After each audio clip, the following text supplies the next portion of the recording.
कहर के बाद की ये तस्वीरें यहाँ बड़े पैमाने पर हुई तबाही की कहानी कह रही हैं। चहल पहल को लीलने वाली खामोशी और वीरानी यहाँ कुदरत के जबरदस्त तांडव की गवाही दे रही हैं। मंदिर में प्रवेश का एक बड़ा हिस्सा मिट्टी के नीचे दब चुका है। सैलाब यहाँ से सब कुछ बहा ले गया। वहाँ मंदिर परिसर में गर्भगृह तक बालू और गाद जमी हुई है। हालात ऐसे हैं कि इस क्षेत्र को फिर से खड़ा करने और यात्रा सुलभ बनाने में लंबा वक्त लगेगा। यहाँ हजारों की मौत की आशंका है। कम से कम 1 साल तक केदारनाथ धाम की यात्रा बंद रहेगी। लेकिन तबाही के इस मंजर के बीच भी एक तस्वीर हैरान कर देती है और वो तस्वीर है केदारनाथ मंदिर की। सब कुछ तबाह हो गया लेकिन केदारनाथ मंदिर बचा रहा। हमारे सहयोगी हृदय जोशी ने जब इस बात की पड़ताल की कि आखिर मंदिर बचा कैसे, तो सामने आई चौंकाने वाली कहानी।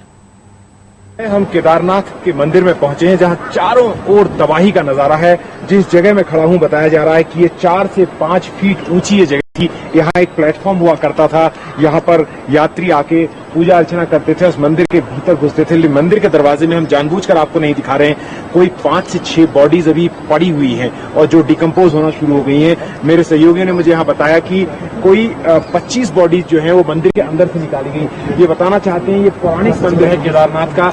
बहुत लोग श्रद्धा के साथ यहाँ आते हैं और ये कैसे बचा ये भी हम बताएंगे। इसकी भी एक बहुत ही कहानी है। इसके पीछे का जो हिस्सा है ये पूरी तबाही के बावजूद मंदिर का स्ट्रक्चर खड़ा रह गया। इतना पुराना मंदिर वो खड़ा रह गया। उसका भी एक दिलचस्प कहानी है कि पीछे यहाँ से एक बहुत विशाल पत्थर है वो दिखाई दे रहा है। तो जो लॉजिकल रीजनिंग है जो रोहित ने भी मुझे कही वो यही है कि उस पत्थर की वजह से बहाव रुक गया। हृदय बेटर होगा कि कैमरे को वहां लेके चले तब आप उसको एक्सप्लेन करवाएंगे ज्यादा अच्छी तरह से। बिल्कुल, तो उस जगह पे चलते हैं और मैं वहां पर समझने की कोशिश करूंगा कि कैसे जो सब लोग पूछ रहे हैं कि इतना बड़ा बहाव आया, सैलाब आया, लोग उसकी जान चली गई, बाजार बह गए, रामबाड़ा और नीचे अगस्तमुनि तक पानी पहुंच गया, वो कैसे बर्बाद हो गया, ये समझने के लिए आपको मंदिर के पीछे आना पड़ेगा। और इतना विशालकाय जो पत्थर एक दिखाई दे रहा है इसके बारे में मैं जानना चाहूंगा कि इस पत्थर में जो है पूरी जो डायनामिक्स है, फ्लूइड डायनामिक्स पानी की, वो कंट्रोल की। तो अब हम यहाँ से समझ सकते हैं इसको पूरा। ये थोड़ा सा और मैं आपको बताऊं कि ये जो पीछे रास्ता दिख रहा है ये यहाँ से करीब 5-6 किलोमीटर की दूरी पर एक गांधी सरोवर है, छोटी सी लेक है। गांधी सरोवर को ये रास्ता जाता है। मैं तो यहाँ नहीं था लेकिन जो लोग यहाँ थे जो बचे हैं उन्होंने बताया है कि इस रास्ते से पानी की धार आई। लगभग 7 बजे के आसपास का टाइम था 17 तारीख की सुबह और बहुत तेज पानी आ रहा था। और जिन लोगों ने पानी की धार को वहां देखा वो शायद 5-7 सेकंड के अंदर पानी यहाँ आ गया और सारी तबाही मची। अब आप देखिए कि मंदिर बचा कैसे। इतने बड़े साइज का मैं अगर एस्टिमेट करूँ शायद ये 25 से 30 फुट लंबा मुझे बोल्डर दिखाई दे रहा है। बिल्कुल, ये बोल्डर आके 50 फुट के आसपास है इसकी जो ये 40 फुट के करीब का बोल्डर है। 40 फुट से शायद ज्यादा भी हो सकता है। 40-45 फुट लंबा ये बोल्डर, इतना बड़ा बोल्डर आकर मंदिर के पीछे, मंदिर से करीब 20 फुट पीछे आकर ये बोल्डर अटक गया।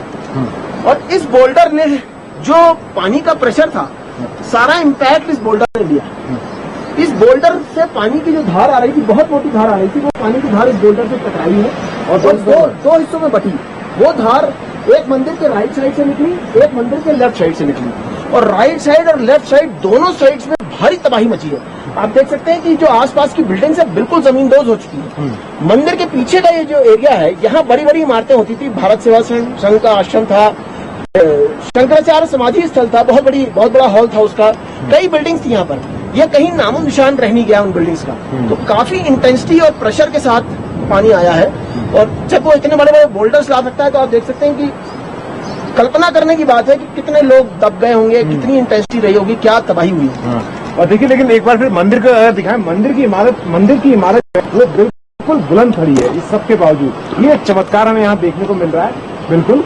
और आप देखिए कि चारों ओर जो तबाही है वो हैरान करने वाली है। मतलब कोई सोच नहीं सकता कि केदारनाथ की गुफा जो इतनी ज्यादा इस वक्त लाइवली होती थी, इतनी ज्यादा यहाँ जिंदगी जो है अपनी पूरी रौनक में होती थी, वो आज पूरी तरह से सुनसान है।